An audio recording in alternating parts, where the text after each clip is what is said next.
Guys, আমরা আজকে আসছি হইলো জরিনা মরুভূমিতে।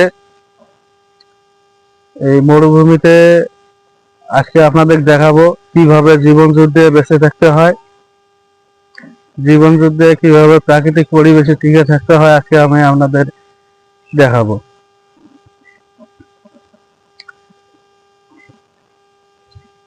আমি আমার সাথে কোনো কিছু নিয়ে আসি নাই, খাবার নিয়ে আসি নাই, পানি নিয়ে আসি নাই। আজকে আমার প্রাকৃতিক ভাবে খাদ্য সংগ্রহ করতে হবে, খাদ্য সংগ্রহ করে আমাকে টিকে থাকতে হবে।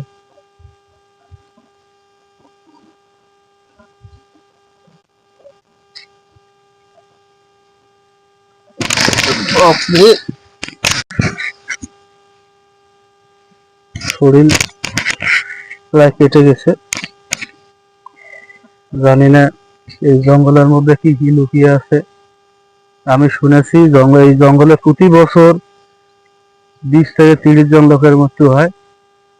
তারা এই জঙ্গলের মধ্যে ঘুরতে আসে, ঘুরতে এসে তাদের মৃত্যু হয়। আমি আসছি আজকে, এখন আমাকে খাবার সন্ধান করতে হবে।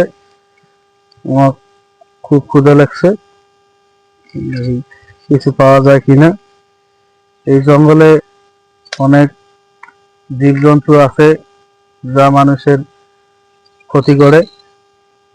এই যে দেখতে পাচ্ছেন, এটা হলো আধুনিক একটা ফল। এই ফলটা হয়তো শুকিয়ে গেছে, এর ভিতরে কোনো কিছু নেই। আমাকে একটু কাঁচা ফল সংগ্রহ করতে হবে খাওয়ার জন্য।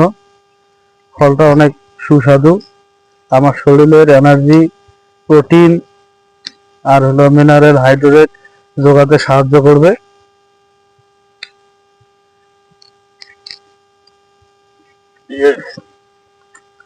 সেই বিশ্রী খাইতে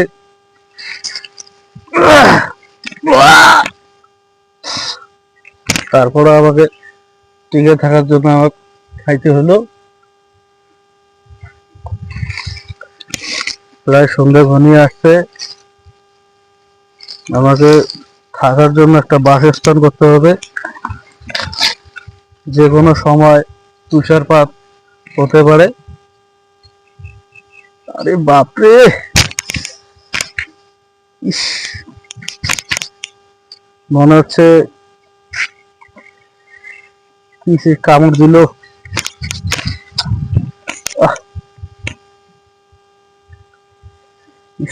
এই জঙ্গলে বড় বড় সাপ আছে।